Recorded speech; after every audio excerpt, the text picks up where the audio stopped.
Hello সবাইকে, সবার কি অবস্থা? আশা করি সবাই ভালো আছেন। ওয়েলকাম আজকের ভিডিওতে। আমরা সবাই মোটামুটি জানি ইউএসডি বা ইউএস ডলার যেটা, এটাকে বলা হয় গ্লোবাল কারেন্সি। এবং আমেরিকা গত 150 বছরে যদি একটা স্মার্ট কাজ করে থাকে সেটা হলো ডলারকে গ্লোবাল কারেন্সি বানানো। আমেরিকা অনেক স্মার্ট কাজ করছে, আবার আমেরিকা অনেক বোকার মতো কাজও করছে, বাট একটা স্মার্ট কাজ যদি আমার পিক করতে হয় ওইটা হবে ডলারকে গ্লোবাল কারেন্সি বানানো। কারণ আমেরিকা যদি এই কাজটা করতে না পারতো, ডাজন্ট ম্যাটার ওর কত সৈন্য সামন্ত আছে, কতগুলো নোবেল প্রাইজ আছে, পলিটিক্যালি কত স্ট্রং, কত স্মার্ট, কিছুতেই কিছু যায় আসতো না। এতদিন ধরে এত বড় পরাশক্তি হয়ে, বোথ লাইক অস্ত্রের দিক থেকে এবং ফাইন্যান্সিয়ালি এত বড় পরাশক্তি হয়ে আমেরিকা কোনোদিনও থাকতে পারতো না যদি ডলার গ্লোবাল কারেন্সি না হইতো। দেখেন, যেহেতু ডলার গ্লোবাল কারেন্সি, সুতরাং আপনি এক্সপোর্ট করেন বা আপনি ইম্পোর্ট করেন, আপনার ডলার লাগবেই। এখন আপনি জিজ্ঞেস করতে পারেন যে আচ্ছা, আমি একটা দেশ, আমি চাইলে আমি যখন ইন্ডিয়ার সাথে ব্যবসা করবো, আমি রুপি দিব ওদের, ওরা আমাকে জিনিস দিবে, বা ওরা যখন আমার কাছ থেকে বিভিন্ন জিনিস ইম্পোর্ট করবে ওরা আমাকে টাকা দিবে, আমি ওদের জিনিস দিয়ে দিব, সমস্যা কই? এই জিনিস হয়, বিভিন্ন দেশ কিন্তু দ্বিপাক্ষিকভাবে এই ব্যাপারটা করে। বাট যখন লার্জ স্কেলে ট্রেড হয়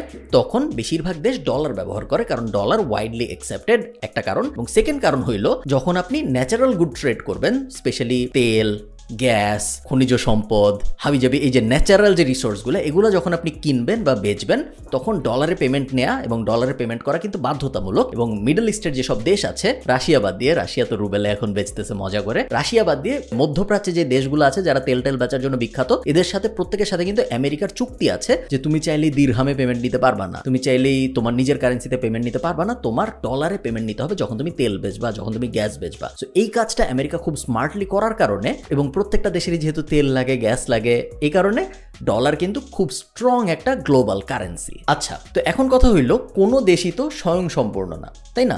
হইতে পারে আমি খাদ্যে স্বয়ংসম্পূর্ণ কিন্তু আমার টেক ইম্পোর্ট করা লাগে, হইতে পারে আমি জামা বানাইতে পারি কিন্তু আমার চাল ইম্পোর্ট করা লাগে। তো কোনো দেশই পৃথিবীতে এই মুহূর্তে নাই যেই দেশ সব কিছুতে স্বয়ংসম্পূর্ণ। সব দেশেরই কিছু কিছু জিনিস ইম্পোর্ট করা লাগে, আবার কিছু কিছু জিনিস সে এক্সপোর্ট করে, কোনো কোনো জিনিস তার এখানে ভালো হয়, কারণ এটা তো একটা পৃথিবী, তাই না? তো খুব অবভিয়াস ব্যাপার, যেহেতু আমার বিভিন্ন জিনিস ইম্পোর্ট করা লাগতেছে, আবার আমার বিভিন্ন জিনিস এক্সপোর্টও করা লাগতেছে, লজিক্যাল জিনিস এটাই হবে যে আমি তাইলে একটা জায়গায় একটা মানি ব্যাগের ভিতর কিছু ডলার রেখে দেই, কারণ সব সময় আমার প্রত্যেক মাসেই যেহেতু লাগতেছে, আমি আবার নতুন করে ডলার খুঁজতে যাবো কেন? কারণ যাদের কাছ থেকে আমি কিনতেছি তারা তো শুধু ডলারেই পেমেন্ট নেবে। তো এই যে আমি একটা মানি ব্যাগের ভিতর কিছু ডলার রেখে দিচ্ছি, এটাকে বলে রিজার্ভ ডলার। এবং এই মানি ব্যাগটাই হলো বাংলাদেশ ব্যাংক, এবং ওই যে রিজার্ভ করা থাকে কিছু ডলার, এটাকে আমরা বলি আমাদের রিজার্ভ। এবং আপনারা বিভিন্ন সময় শুনছেন যে বাংলাদেশে ডলারের রিজার্ভ এই ছাড়িয়েছে, ডলারের রিজার্ভ ওই ছাড়িয়েছে, আমাদের ডলারের রিজার্ভে এই রেকর্ড হয়েছে, ওই রেকর্ড হয়েছে, বিভিন্ন জিনিস আপনারা বিভিন্ন সময় কিন্তু শুনেন। এবং ওইটা এইটাই, আমরা কিছু ডলার জমায় রাখি, যে ডলার দিয়ে আমরা পরবর্তীতে কোনো দেশ থেকে কিছু একটা আমদানি করব এবং ওই আমদানির পেমেন্ট দিব ডলার দিয়ে।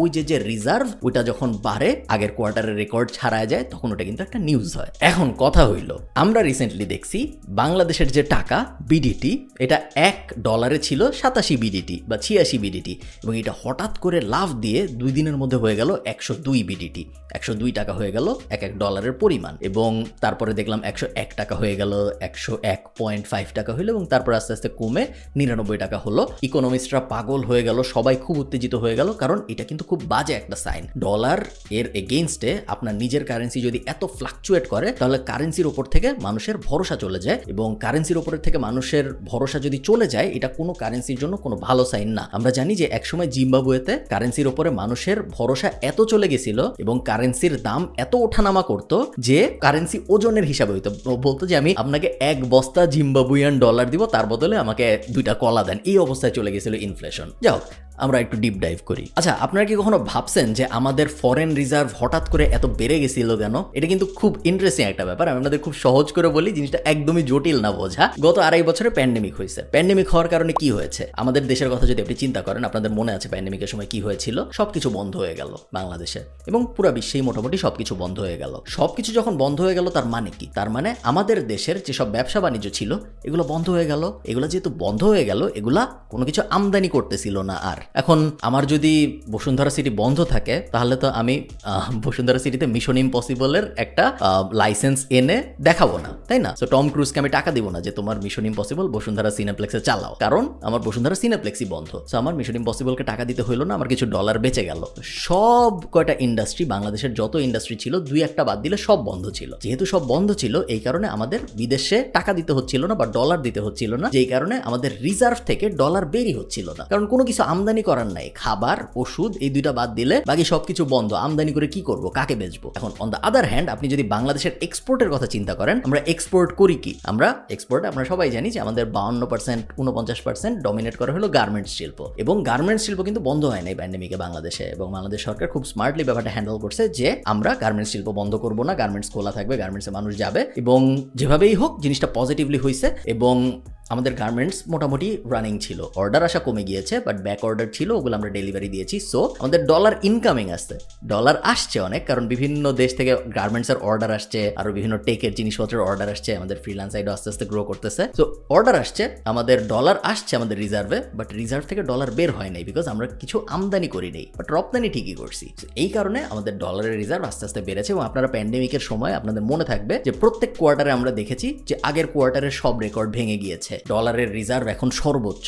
আরেকটা থার্ড কারণ ছিল, যখন পৃথিবীর অবস্থা খারাপ তখন সাধারণত মানুষ তাদের পরিবার পরিজনকে হেল্প করার জন্য ফাইন্যান্সিয়ালি আরো বেশি হেল্প করার চেষ্টা করে। সো আমাদের যেহেতু 1 কোটিরও বেশি প্রবাসী বাংলাদেশি আছে, ওরা এই প্যান্ডেমিকের 2 বছর অনেক বেশি ডলার পাঠিয়েছে বাংলাদেশে, কারণ তারা তাদের বাংলাদেশে যে পরিবার পরিজন আছে তাদেরকে হেল্প করতে চেয়েছে। একটা থার্ড ফ্যাক্টর ছিল। সব মিলায় আমাদের ফরেন রিজার্ভ $48 বিলিয়ন পর্যন্ত চলে গেছিল ডিসেম্বর 2021-এ। এরকম বাংলাদেশের 50 বছরের ইতিহাসে কখনো হয়নি, একদম বিশাল রেকর্ড ছিল এটা। আপনার বুঝতে হবে এটা কিন্তু সবসময় হয় না, এটা নর্মাল না। নর্মালি বাংলাদেশের ফরেন রিজার্ভ এত স্ট্রং কখনো হয় না, প্যান্ডেমিকের আগে এত স্ট্রং ছিল না, এবং সবসময় আমরা ডেফিসিটে চলি। ডেফিসিট কি জিনিস? আমাদের আমদানির ব্যয় আমাদের রপ্তানির থেকে বেশি। মানে হইলো আমরা যত জিনিসপত্র আমদানি করি, আমদানি করলে কি হয়, আমরা ডলার দিয়ে দেই। সো আমরা যত ডলার দেই তত ডলার আমরা ইনকাম করি না, আমাদের রপ্তানি অত হয় না। সো আমি যদি একদম অঙ্কের হিসাবে বলি, মনে করেন আমরা $2 লাখ জিনিস কিনি, বাট আমরা বেচি হইলো $1 লাখ জিনিস। আমাদের $1 লাখ মাইনাসে থাকে কিন্তু বাংলাদেশ।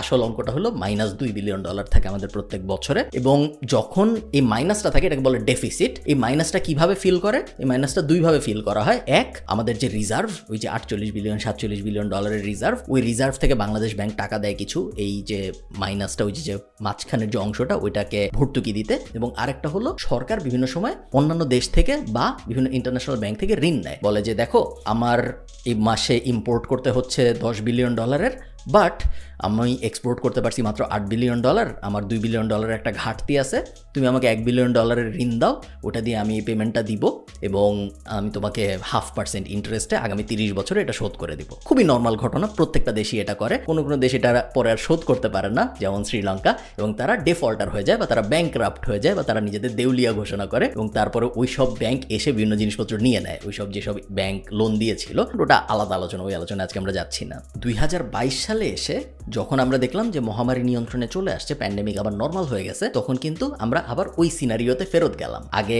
ওই যে প্যান্ডেমিকের 2 বছর যেরকম আমাদের আমদানি ছিলই না, এক্সপোর্ট আমাদের খুব ভালো ছিল, আমাদের ডলারের ইনকাম বাড়তেছিল, এটা হঠাৎ করে আমরা দেখলাম কমা শুরু করছে। আমাদের আমদানি ব্যয় বাড়া শুরু হইলো, প্লাস যুদ্ধ শুরু হইলো। আমরা সবাই জানি রাশিয়া ইউক্রেনে কি হচ্ছে, যেই কারণে আগে 1 কেজি পেঁয়াজ যখন আমরা আমদানি করতাম আমাদের হয়তো $1 দিতে হইতো, এখন 1 কেজি পেঁয়াজ আমদানি করার জন্য $3 দিতে হয়। তো আগের থেকে খুব স্পিডে এখন আমাদের ডলারের রিজার্ভ কমতেছে, যেটা আগে কখনো এত কমতো না।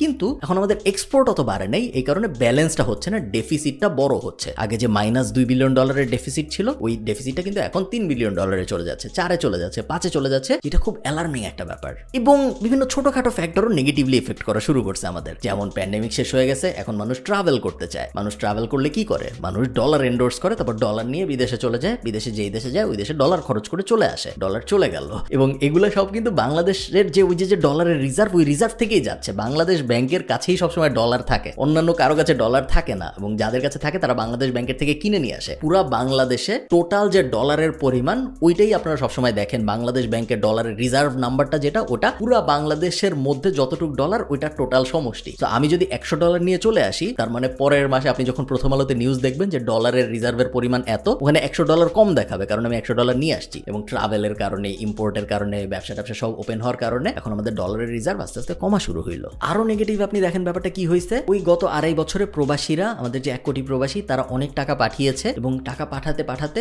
তাদের এখন কিন্তু আর টাকা পাঠানোর অত অবস্থা নাই। সো টাকা পাঠানো কমে গিয়েছে, প্লাস পুরো দুনিয়ার ইকোনমির অবস্থা খুব খারাপ। আপনারা যদি আমেরিকার স্টক মার্কেট দেখেন, ভয়াবহ বাজে অবস্থা। সব বড় বড় কোম্পানি হায়ারিং ফ্রিজ করে দিচ্ছে। ওয়ালমার্ট বলছে আমরা আর হায়ার করতে পারবো না, টেস্কো বলছে আমরা আর হায়ার করতে পারবো না, ফেসবুক ফ্রিজ করে দিচ্ছে, অনেক কোম্পানি লে অফ করতেছে, অনেক কোম্পানি মানুষকে চাকরি থেকে বের করে দিচ্ছে, কারণ তারা বেতন দিতে পারবে না। এবং পুরা পৃথিবীর যখন এই বাজে ইকোনমিক অবস্থা, তখন আমাদের প্রবাসীরা যে বাংলাদেশে আরো ডলার পাঠাইতে পারবে না বা কম পাঠাবে, এটাই নর্মাল, এবং তাই হচ্ছে, কম পাঠাচ্ছে। বাংলাদেশ সরকার বলতেছে যে আপনারা যদি আমাদের $5,000 পর্যন্ত পাঠান, আমরা কিছু জিজ্ঞেস করবো না, কোথা থেকে পাঠাচ্ছেন, কেমনে আসছে, কিছু জানতে চাবো না। বাংলাদেশ ব্যাংক এটা সব বাংলাদেশে যত ব্যাংক আছে সবাইকে বলছে যে $5,000 পর্যন্ত কিছু জিজ্ঞেস করা যাবে না কোথেকে ডলার আসছে। তারপরেও আমরা কিন্তু রিজার্ভ বাড়াইতে পারতেছি না, কারণ এটা একটা গ্লোবাল প্রবলেম। এটা বাংলাদেশ সরকারের সমস্যা না, বাংলাদেশের সমস্যা না, পৃথিবীর সমস্যা। তো সব মিলায় তাহলে কি দাঁড়াইলো, আমাদের যে রিজার্ভ ছিল $47 বিলিয়ন, ওটা এখন হয়ে গেছে 41-এর একটু বেশি, $6 বিলিয়ন মতো কমে গেছে একদম এইভাবে। এই যে ডলারের ঘাটতি বাংলাদেশে, হঠাৎ করে যে ডলারের রিজার্ভ এত কমে গেল, আমরা জানি সাপ্লাই ডিমান্ডের হিসাবে কি হয়, কোনো কিছুর যদি ঘাটতি হয়, কোনো কিছুর যদি কমে যায়, প্রতুলতা যদি কমে যায়, কোনো কিছু যদি অ্যাভেলেবল কম থাকে এবং ওটার যদি ডিমান্ড ভালো থাকে, তাহলে ওই জিনিসের দাম বাড়তে থাকে। ডলারের ক্ষেত্রে এক্স্যাক্টলি তাই হয়েছে। আগে ডলার অ্যাভেলেবল ছিল, এই কারণে দাম স্টেবল ছিল। এখন ডলারের অ্যাভেলেবিলিটি কমতেছে, ডিমান্ড ঠিকই আছে, এই কারণে ডলারের দাম বাড়তেছে। ওই কারণেই ডলার 66 থেকে 90 টাকা হচ্ছে, 95 টাকা হচ্ছে, 100 টাকা হচ্ছে। বা আমি যদি উল্টা করে ভাবি, ডলারের এগেইনস্টে টাকার মান কমতেছে। আপনি দেখেন, $1 মানে যদি আমার 100 টাকা হয়, তার মানে কি? তার মানে 100টা 1 টাকা হইল $1। টাকা দুর্বল, ডলার স্ট্রং। এখন যদি $1 মানে 102 টাকা হয়, তার মানে টাকা আরো 2 টাকা কমলো, বা টাকা আরো 2%-এর মতো লস হইলো, ডলার আরো 2% স্ট্রং হইলো। তো আপনি জিনিসটা দুই দিক থেকে দেখতে পারেন। আমরা যেহেতু বাংলাদেশি মানুষ, আমরা বাংলাদেশের অ্যাঙ্গেল থেকে জিনিসটা দেখবো। আমরা কখনো বলবো না যে ডলারের দাম বাড়ছে, আমরা সবসময় বলবো টাকার মান কমেছে। এখন আরেকটা টুইস্ট ব্যাপারটা দেখেন আপনি, টাকার মান এমনিতেই কমতেছে, ডলারের ডিমান্ড বাড়ার কারণে ডলারের এগেইনস্টে টাকার মান এমনিতেই কমতেছে। এর উপরে বাংলাদেশ ব্যাংক কিন্তু টাকা ছাপাচ্ছেও, সো এমনিতেই টাকার মান কমতেছে, টাকা ছাপানো থামে নাই, এই কারণে টাকার মান আরো কমতেছে। তো এগেইন ইকোনমিক্সের খুব সহজ হিসাব, আমার যদি মার্কেটে $10 থাকে এবং আমার মার্কেটে যদি 10 টাকা থাকে, এটাই আমার টোটাল ইকোনমির সাইজ। আমার ইকোনমিতে $10 আছে এবং 10 টাকা আছে, তাহলে আমরা বুঝবো যে $1 সমান 1 টাকা। ওখানে যদি হঠাৎ করে আমি আরো 10 টাকা প্রিন্ট করে দিয়ে দেই, তাহলে আমার মার্কেটে এখন 20 টাকা আছে এবং $10 আছে। তার মানে কি? তার মানে $1 সমান 2 টাকা, তাই না? ইমিডিয়েটলি আমি এক্সট্রা 10 টাকা প্রিন্ট করে দেওয়ার কারণে আমার টাকার মান হাফ হয়ে গেল। সেম জিনিসটা কিন্তু বাংলাদেশে এখন হচ্ছে। এমনিতেই ডলারের ডিমান্ড বাড়ার কারণে টাকার মান কমতেছিল, প্লাস আমি যখন টাকা আরো প্রিন্ট করতেছি, কারণ সরকারের অনেক মেগা প্রজেক্ট আছে, বাংলাদেশের অনেক জোস প্ল্যান আছে আমাদের। আপনারা জানেন কি কি প্রকল্প আমাদের আছে, অনেকগুলো বাস্তবায়ন হয়েছে এবং সামনে আরো অনেকগুলো বাস্তবায়ন হবে। ওগুলো সব বাস্তবায়িত করতে হলে আমাদের টাকা লাগবে, এবং এই টাকা কোত্থেকে আসবে? টাকা ছাপাইতে হবে, এবং টাকা যখন ছাপানো হয় তখন ডলারের এগেইনস্টে টাকার মান আরো কমতে থাকে, যেটা একটা বাজে ব্যাপার। কারণ আমি জানি এই ভিডিওটা একটু কমপ্লিকেটেড হয়ে যাচ্ছে, বাট তারপরেও খুব ইন্টারেস্টিং জিনিস, এই জন্য আপনাদের জানা জরুরি। আপনি বলতে পারেন যে টাকা তো সবসময় ছাপানো হইতো, মুক্তিযুদ্ধের পরের থেকে আমরা রেগুলারলি টাকা ছাপায় যাচ্ছি, হঠাৎ করে এখনই ডলারের এগেইনস্টে টাকা এত ফল করলো কেন? না করলেও তো পারতো, কারণ টাকা তো রেগুলারলি ছাপানো হচ্ছে, কখনো তো আমরা এত ফল করতে দেখি নাই, এখন এত কেন করতেছে? এখানে একটা ব্যাপার আছে, ইন্ডিয়া একদম ইতিহাসের শুরু থেকে এখন পর্যন্ত মাত্র 4 বার ডলারের এগেইনস্টে রুপির দাম অ্যাডজাস্ট করে দিছে। বাংলাদেশ ব্যাংক, আমি যখন এই ভিডিওটা রেকর্ড করতেছি তার আগের 1 মাসেই করছে 2 বার, এবং $1 যে 85 টাকা হবে বা $1 যে 86 টাকা হবে, এটা কিন্তু বাংলাদেশ ব্যাংক ঠিক করে দেয়। বাংলাদেশ ব্যাংক পুরা ইকোনমিকে বলে দেয় যে দেখো, আমি তোমাকে বলতেছি $1 মানে 90 টাকা বা $1 মানে 87 টাকা, এটাই কোনো ইকোনমিক্সের ব্যাপার না। আমি একটু আগে আপনাদের যে বোঝাচ্ছিলাম যে যদি আমার 10 টাকা থাকে এবং যদি আমার $10 থাকে, তাহলে 1 টাকা সমান $1, ওই নিয়ম কিন্তু আমরা ফলো করি না বাংলাদেশে। বাংলাদেশে আমরা যে নিয়ম ফলো করি সেটা হলো, ব্যাংক বলে দেয় যে $1 মানে আমি বলে দিতেছি তোমাকে $1 87 টাকা, সো তুমি দুনিয়ার যে জায়গায় থাকো, তুমি 87 টাকা দিলে তোমাকে $1 দিব, আর যদি তুমি আমাকে $1 দাও তাহলে আমি তোমাকে 87 টাকা দিব। সেটা একটা ফিক্সড মার্কেট আমাদের, যেটা অনেক ইকোনমিস্ট মনে করে ভালো না, আবার অনেকেই মনে করে ভালো। এই লটার কারণেই মূলত যতই টাকা ছাপানো হইতো, ডলারের দাম এবং টাকার দামের ফ্লাকচুয়েশন অত হইতো না, কারণ আমরা আর্টিফিশিয়ালি ফিক্সডই করে দিছি যে $1 সমান কত টাকা। ওটা যেহেতু চেঞ্জ হচ্ছে না, এই কারণে যতই টাকা অ্যাড করা হইতো খুব বেশি ফ্লাকচুয়েশন হইতো না। বাট একবার যখন ডিপেগিং হয়, একবার যখন এই মানের তারতম্যটা হয়, তখন ওটা আবার ফিক্স করার আগে অনেক বড় একটা শেক আপ হয়, যে শেক আপের কারণেই আমরা দেখলাম হঠাৎ করে $1 সমান 102 টাকা হয়ে গেল। বাংলাদেশ কি শ্রীলঙ্কা হয়ে যাবে নাকি? শ্রীলঙ্কা যেরকম কিছুদিন আগে ডিফল্টার হয়ে গেল, ব্যাংক্রাফট হয়ে গেল, বাংলাদেশেরও এরকম হয়ে যাওয়ার সুযোগ আছে নাকি? ছোট্ট উত্তর হইল, এরকম সুযোগ নাই, এরকম হবে বলে আমার মনে হয় না, এরকম হওয়ার একদমই চান্স নাই। বাংলাদেশ সরকার যা বলেছে ওটার সাথে আমি আসলে একমত। শ্রীলঙ্কার ক্ষেত্রে কেসটা একটু আলাদা ছিল। শ্রীলঙ্কা এত বেশি ট্যুরিস্ট নির্ভর ইকোনমি ছিল, যে কারণে প্যান্ডেমিক ওদের ঠিক যেইভাবে এফেক্ট করছে, আমাদের কিন্তু আসলে ওইভাবে এফেক্ট করে নাই। আমাদের এখন যে সিনারিওটা, এটা আসলে মূলত গ্লোবাল যে সিচুয়েশন ওইটার কারণেই হয়েছে। যুদ্ধ প্লাস গ্লোবাল ইকোনমিক্সের যে অবস্থা, এই দুইটা মূলত মেইন কারণ, যেই কারণে আমাদের ইকোনমির এই সাময়িক সমস্যাটা হয়েছে। এই সাময়িক সমস্যাটা এখন কিন্তু অনেকভাবে ট্যাকেল করার চেষ্টা করা হচ্ছে। যেমন এখন আমরা অলরেডি দেখেছি যে ব্যাংকারদের বিদেশ ভ্রমণ নিষিদ্ধ করা হয়েছে, হাবিজাবি জিনিসপত্র আমদানি বন্ধ করা হয়েছে, গাড়িতে ট্যাক্স আরো বাড়ানো হয়েছে এবং সরকার বিদেশে ডলার চলে যায় এইটা প্রতিরোধ করার জন্য যা যা করা সম্ভব সবকিছুই করবে আমি শিওর আগামী 3 মাসের মধ্যে, যাতে করে আমাদের ডলারের রিজার্ভ খুব বেশি কমে না যায়। কারণ আমরা সবসময়, বাংলাদেশ সবসময় চেয়েছে যে মিনিমাম 6 মাসের ডলারের রিজার্ভ থাকুক। এবং আমি ঠিক শিওর না কারা, আমি এই মুহূর্তে আপনাদের এক্সাক্ট বলতে পারবো না, ইদার IMF অথবা ওয়ার্ল্ড ব্যাংক কেউ একজন বলেছিল যে যদি 30% মতো রেশিও থাকে তাহলে আপনি সেফ, বা 40% মতো রেশিও থাকে তাহলে আপনি সেফ। বাংলাদেশ সেইখানে এখন 10 থেকে 15% মধ্যে আছে, সো আরো অনেক দূর পর্যন্ত আমাদের সেফটি নেটটা আছে, খুব বেশি বিপদের মধ্যে আমরা এখনো নাই, যেটা একটা ভালো ব্যাপার। বাট অবশ্যই এই ইকোনমিক সিচুয়েশন খুব তাড়াতাড়ি বদলায় যায়, সো ইউ নেভার নো আসলে কি হইতে পারে। এনিওয়ে, ভালো থাকেন সবাই। আমি জানি এটা একটা অদ্ভুত ভিডিও ছিল, আমি চেষ্টা করেছি পুরো ব্যাপারটা একটু সিম্পলিফাই করে বোঝানোর জন্য, বাট এই জিনিসগুলা এত কম সময়ের মধ্যে, যদিও ভিডিও অনেক বড়, তারপরে এত কম সময়ের মধ্যে সিম্পলিফাই করে বোঝানোটা বেশ কষ্টকর। আমি ঠিক শিওর না আমি সবকিছু বোঝাতে পেরেছি নাকি, যদি না বোঝাতে পেরে থাকি আমি অত্যন্ত দুঃখিত। আমাকে কমেন্টে জানাবেন আপনাদের কোনো প্রশ্ন থাকলে, আমি উত্তর দেওয়ার চেষ্টা করবো। ভিডিওটা ভালো লেগে থাকলে অবশ্যই একটা লাইক দেবেন। আপনাদের সাথে আমার দেখা হবে পরের শুক্রবারে। টাটা।